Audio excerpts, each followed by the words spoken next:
This is the Ag Engineering Podcast that rolls right into the details on tools, tips, and techniques that improve you, your farm, and our world.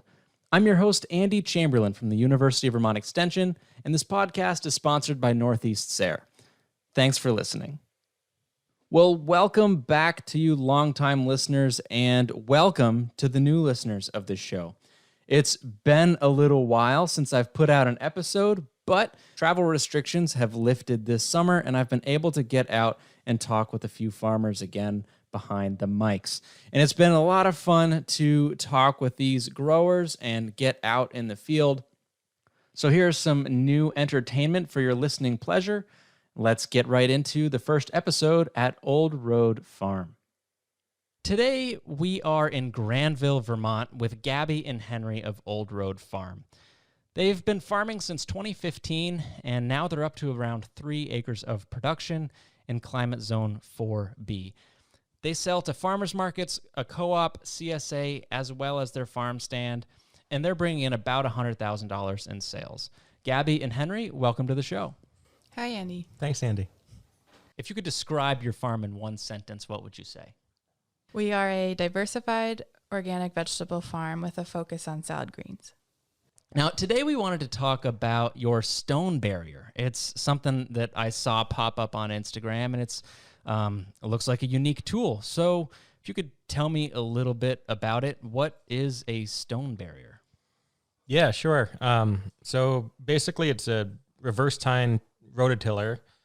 The tines basically, instead of pushing the soil down, they kind of lift it and then throw it through a screen that basically filters out any rocks, any debris that's in the soil, and then the fine soil that passes through the screen gets put on top of whatever gets screened out, and it leaves a really fine seed bed. The reason we got it is we just bought this farm last year, and we knew we weren't going to have a lot of time to prep fields before we really needed to be full production here. So it does a great job at creating a fine seed bed out of maybe some kind of rough soil with a lot of residue left in it. What made you decide to get a stone barrier versus just a rototiller? Yeah, it really was our experience before we bought this property. We have a small rototiller that we still have it, but it does not create the kind of fine seed bed that we needed for our direct seeded salad greens. Before we were here, we were in kind of a glacial till soil with a whole lot of rocks in it. And it just seemed like whenever we would till, all the rocks would get brought up to the surface, and then it would be a real pain to try to direct seed something into that seed bed. And this place, it's great soil here. We're all on river bottom, but there are a few little outcroppings of cobbly stuff around, and we knew that going in, and then we also knew that the sod was going to be an issue. So You're new to this property. What did you do before you had the stone barrier? So the stone barrier got shipped from Italy last spring, which with COVID, there was all kinds of delays there. It showed up, I think, the end of June even. So it was pretty late into the season that it got here last year. And that was a rough start. We were raking beds by hand. We had everything moldboard plowed the fall before and disked up so that, it wasn't a totally blank slate, but yeah, it was rough. There were still big clumps of sod in there that we were dealing with. There were, stones, and when you're trying to direct seed salad greens or carrots or stuff with a really fine seed, you need a good seed bed, and it was taking us a lot of labor hours to get that seed bed. So when that thing showed up, it was pretty nice. What was it like the first time you turned it on and dropped it into the dirt? Sorry, the dog's talking in the background. It was great. I mean, it was a little nerve-wracking. It's a big, expensive piece of equipment to hook up for the first time, and not quite being sure how it's going to work, but it really did a good job. The first pass we took with it, I think Gabby got a video of it that was just like getting the reaction, and it was great. I mean, Jaws dropped to the floor. whoa. Don't have to rake this out by hand again. Instant relief. What was the cost of this piece of equipment? You said it was more than a regular rototiller.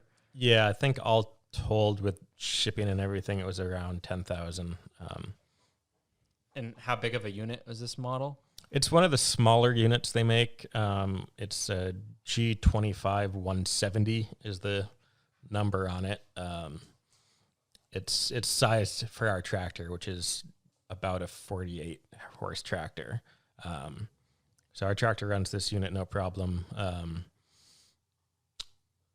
Yeah. Who makes it? I'm going to pronounce this wrong, but Forigo or Forgio, one of those. Open up your Italian accent there. Yeah. And what made you decide to get this brand versus another one? Were you able to find other brands, or is this all you? There's a few other brands. This is the one that we got it through Brookdale, and this is the one that they carry. We had been working with them on a bunch of irrigation stuff anyway, so we just kind of went with that. Well, I'd heard good reviews about Italian equipment, so hopefully it should be well built and last a long time. Are there any modifications or setup type stuff you had to do for it? No, it was pretty much right off the pellet. It says to change the gearbox oil after the first 50 hours, so I did that this spring. And at some point, I'd like to set up some row markers on the back of it, but that's a pretty simple thing to do. Let's see, if you could think about the cost savings that this gains you. I mean, one pass through a bed versus all that hand raking. How much savings do you think that is? Oh man, a lot. I mean, it's or how fast do you think it might have paid for itself? I would guess it would probably pay for itself like this year, which is pretty crazy. But yeah, you got to figure. I mean, it's to be growing the volume we're doing. If we didn't have a way to prep seed beds quickly, and we're paying someone by hand to do all that, after, I don't know, maybe using a chisel plower, which is what we were doing, and then having them rake it out, that's, I don't know, like half hour per bed. We're seeding at least 4 to 16 beds a week, depending on the week. That's a lot of hours. And we're trying to pay people decently, and that adds up quickly. This tool helps you enable you in order to pay people fairly. Yeah. Yes. Is this your primary tool, like both beginning of the season, mid-season, cover crop incorporation, or are you using plows and discs and other tillage equipment too? Yeah, I mean, we definitely have a full range of tillage equipment. It's pretty intensive tillage, and we are sensitive to that.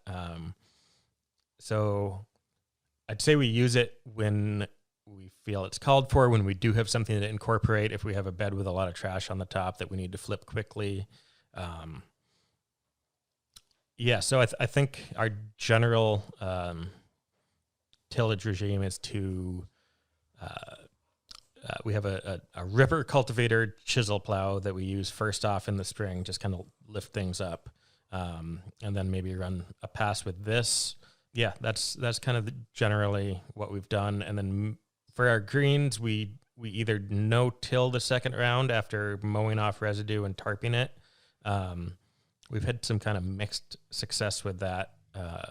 So we also occasionally will come in a second round and use the stone barrier again before planting a second round of greens. We've got discs when we need them. If you're no-tilling your lettuce, what tool are you using to plant into that previous? So all our seeding is done with a single row jang at this point, which is that's another weak point in our equipment lineup that we're going to need to upgrade at some point. But it works okay. It does the job. It's just a lot of walking back and forth. And I think, with the no-till second round, it actually is a decent tool in that you can kind of avoid any heavy residue with it, and it doesn't get bound up because it's just a single opening shoe. That's a good point. That, a 6-row Jang or something might have a harder time with all that residue. Yep. Would you recommend this piece of equipment, or is there something that, if somebody was looking to purchase one, would you tell them, or warn them before investing $10,000? It's definitely been worthwhile for us and just kind of our scale and our production method, and our soil and everything we're dealing with here. Yeah, I mean, I think it totally depends on what people are looking for with it. I would say this size unit, it's not. You can watch the videos online where they have some of the bigger units, and they're burying basketball size rocks like 12 inches deep, and this is not going to do that.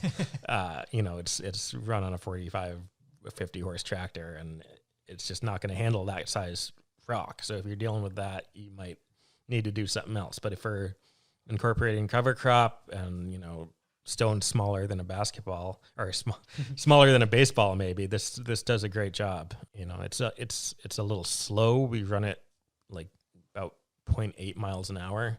So if you're doing a couple acres, that is some time invested in that tillage, but it's also basically one pass, so you don't have to be hitting it multiple times with a disc.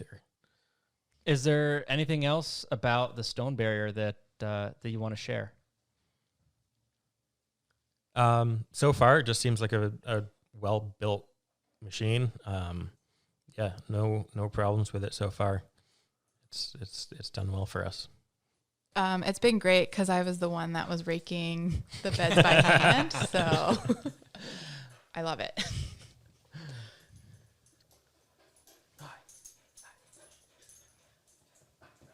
Awesome. Well, if others want to follow up or check out your farm, how can they do that?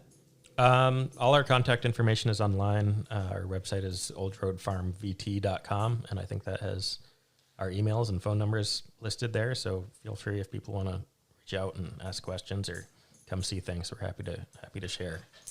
Awesome. Well, thanks for being on the show. Yeah, thank you. If you want to see this stone barrier in action, you can do so on our YouTube channel. Easiest way to get there is to go straight to the podcast website, agengpodcast.com.